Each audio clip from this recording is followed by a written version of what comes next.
सुप्रभात बच्चों। आज हम कविता पढ़ेंगे। कविता का नाम है पहेलियाँ और मुकरियाँ। बराबर। पहेलियों का मतलब बच्चों कि किसी वस्तु को टेढ़ा मेढ़ा करके उसको उसको पेश करना और फिर उसका अब उस वस्तु का नाम बताना। मुकरिया यानी कि इनकार करना, उसका विरोध करना कि नहीं। बराबर। और जिसके कवि है यहाँ पर बच्चों अमीर खुसरो, नाम है इनका अमीर खुसरो। अमीर यानी बच्चों जिसे आप लोगों को पता है जिसे कहते हैं धनवान। बराबर।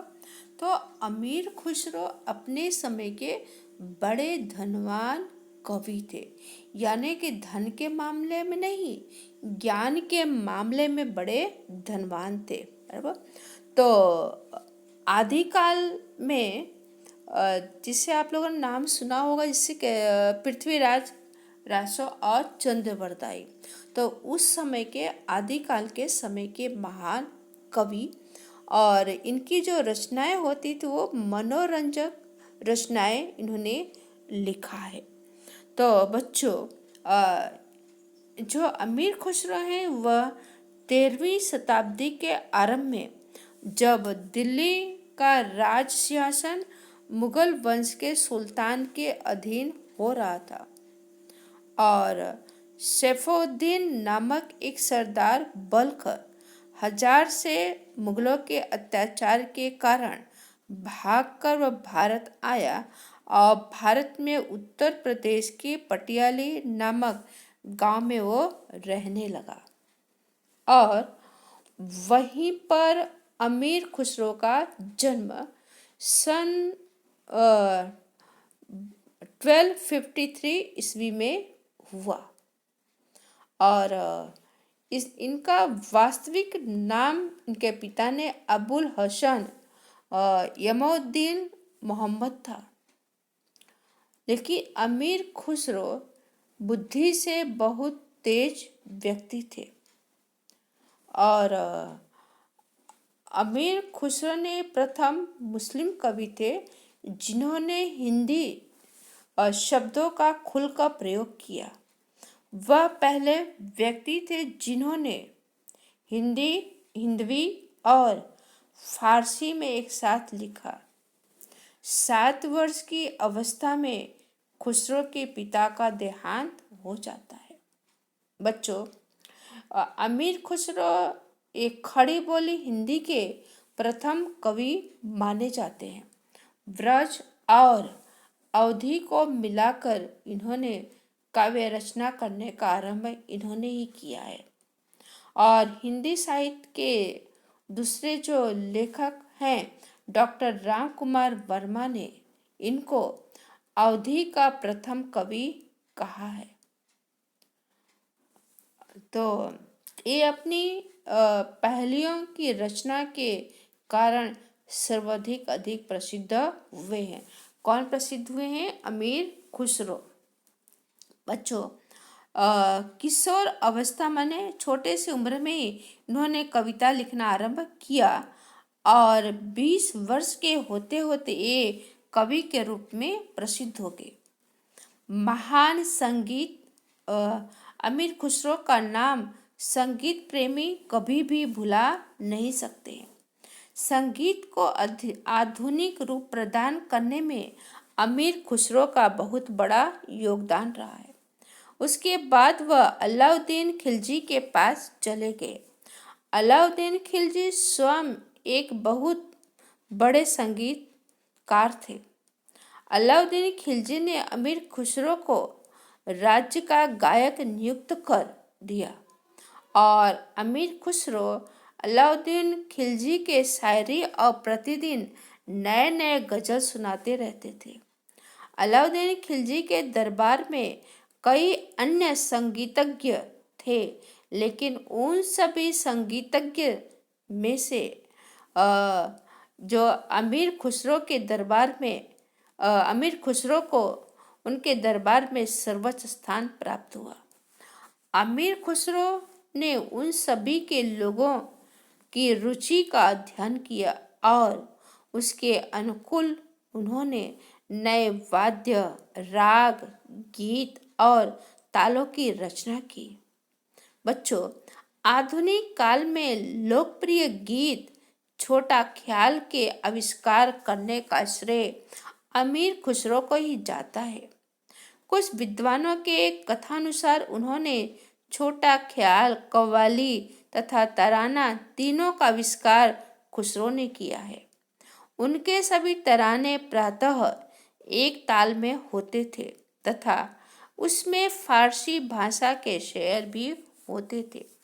इसके अलावा अमीर खुसरो कई वाद्य ने हारमोनियम, तबला जैसे का क्या जन्मदाता उन्हें कहा जाता है।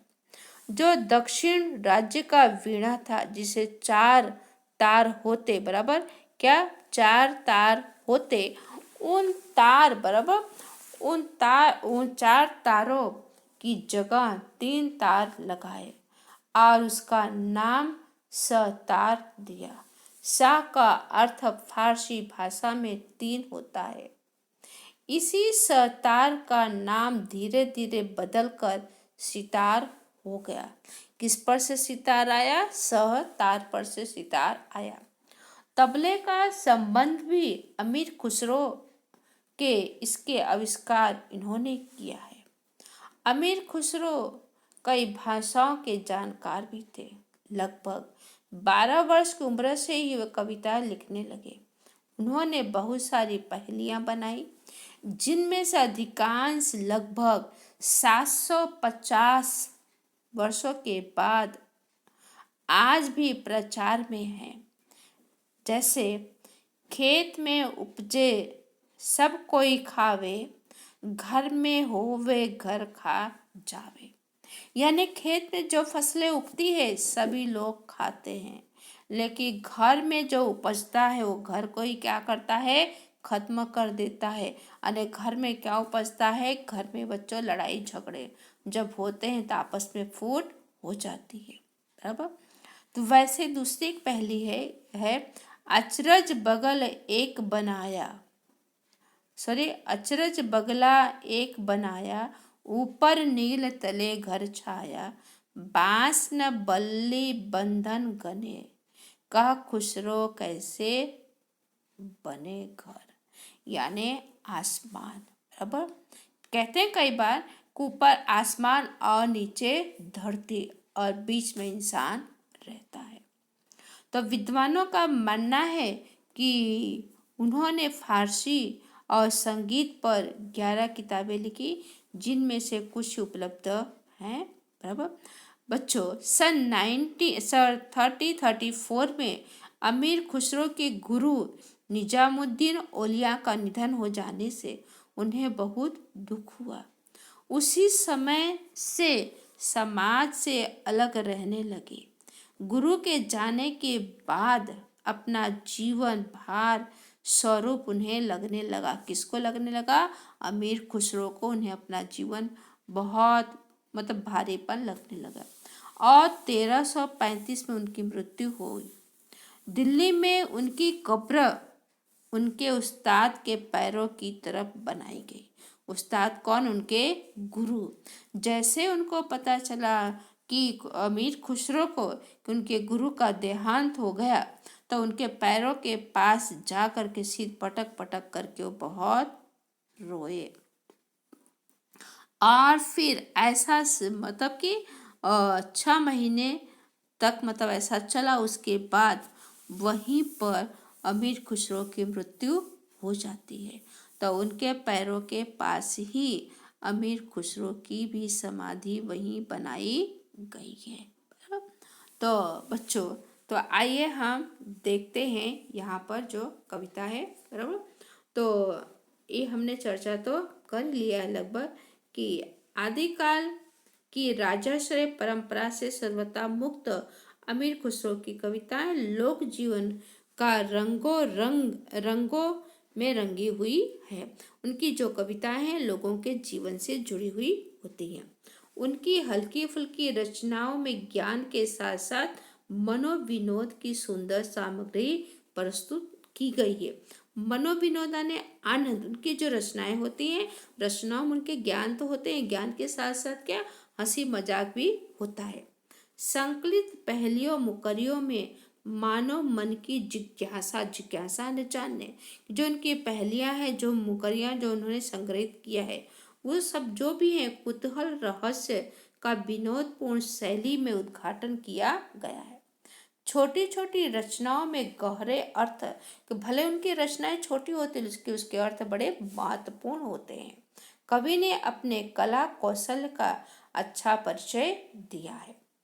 तो उनकी पहेलियों में किसी वस्तु का टेढ़ा मेढ़ा लक्षण देकर अभिप्रेत वस्तु का नाम पूछा जाता है। मुकरियों में आरंभ में कही गई बात का खंडन करना यानी मना करना, सही बात की ओर संकेत किया जाता है। इन पहेलियों मुकरियों में विनोद के साथ ज्ञान परोसा गया है, कि हंसी तो है, ये हंसी मजाक तो है, लेकिन इनकी रचनाओं में क्या है, बहुत बड़ा क्या है, ज्ञान भी है। इसके द्वारा विद्यार्थियों के ज्ञान की कसौटी भी हो जाती है, साथ साथ चिंतन और जिज्ञासा भी जागृत होती है। जिज्ञासा ने जानने की इच्छा। बच्चों आप लोग तो ऐसे बहुत सारी पहेलियां जिसे कहते हैं गुजराती में उखाणु, बराबर, तो आप लोगों ने वैसा उखाणु तो पढ़ा भी होगा और आप लोगों ने सुना भी होगा, बराबर। तो जैसे आप अभी हम आज करेंगे, यहाँ पर पहले आज हम कर लेते हैं, बराबर। तो पहले जैसे यहाँ पर है कि उसका उत्तर भी यहाँ पर दिया हुआ है पहेलियों का, कि यहाँ पर कि जूता पहना नहीं, समोसा खाया नहीं, क्यों, बराबर, कि जूता पहना क्यों नहीं, समोसा क्यों नहीं खाया, बराबर। तो जिसका उत्तर हुआ तला, बराबर, तला, क्या उत्तर, तला, जूता पहना नहीं, यानी कि जो जूता है, जूता का जो तलवा है, जो नीचे का भाग है, वो क्या है, तलवा नहीं है जूता में, जिसकी वजह से क्या जूता नहीं पहना गया। और समोसा क्यों नहीं खाया, क्योंकि समोसे को तला नहीं गया है, कड़ाही में उसे तला नहीं गया है, समोसा कैसा है, कच्चा है। तो उसका उत्तर ये हुआ। उसके बाद फिर दूसरा यहाँ पर दिया हुआ है कि अनार अनार क्यों न चखा, वजीर क्यों न रखा, वजीर आने मंत्री, बराबर, कि अनार नहीं चखा और वजीर का चुनाव नहीं किया, क्योंकि अनार में दाने नहीं थे और उम्मीदवार में कोई दानेदार यानी बुद्धिमान आदमी नहीं था, जिसे वजीर के रूप में किसी को चुना नहीं गया। तो यहाँ क्या है, अनार में क्या दाने नहीं थे, इसलिए किसी ने खाया नहीं। और वजीरा ने मंत्री, कि जो वहाँ पर उम्मीदवार खड़े थे चुनाव के लिए, उनमें क्या कोई बुद्धिशाली व्यक्ति था नहीं। तो उसका उत्तर क्या हुआ, दाना ना था, यानी कि कोई भी व्यक्ति अनार में दाना नहीं था और उम्मीदवार में कोई दानेदार आने कोई बुद्धिमान व्यक्ति नहीं था, बराबर, उसका अर्थ ये हुआ। और फिर उसके बाद फिर दूसरी जो नेक्स्ट जो पहली है, रोटी जली क्यों, घोड़ा अड़ा क्यों, पान सड़ा क्यों, बराबर, कि रोटी क्यों जली, बराबर। जब बच्चों आप लोगों ने देखा होगा कि आपकी मम्मी या घर में दीदी है, आप भी कई बार रोटियां जब सेकने जाते हैं तावे पर रोटियां रखते हैं, अगर तावे पर रोटियां एक ही तरफ होगी तो क्या हो जाएगा, रोटी जल जाएगी। जब रोटी को हम पलटेंगे नहीं तो रोटी क्या होती है, रोटी जल जाती है।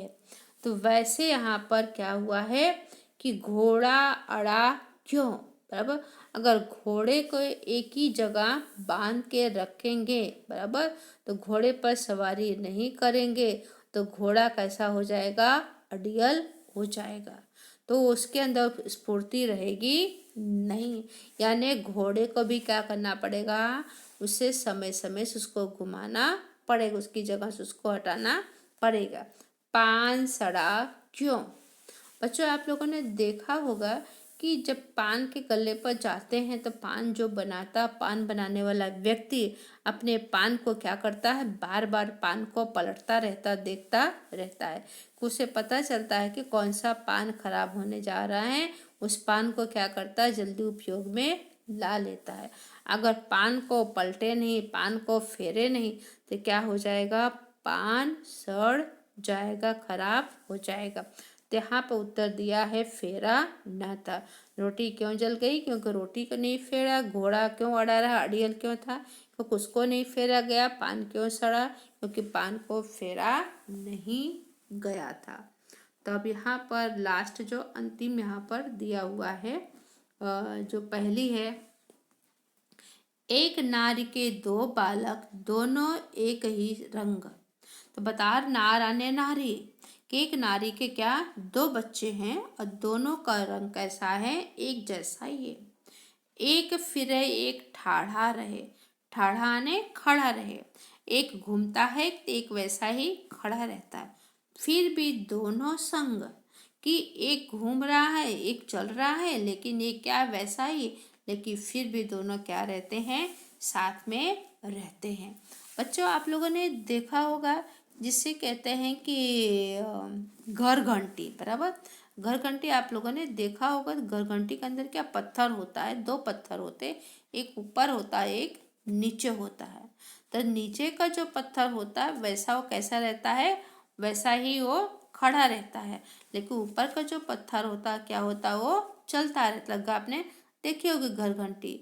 यह घर में भी कई बार ना, छोटा सा जो होता, मम्मा हाथ से वो चक्की को हाथ से घुमाती हैं, तो पाट आने उसकी घंट जो चाक होता है, जो घंटी होती है, जहाँ गेहूं वगैरह दरा जाता है, तो उसकी दो चक्की होती है।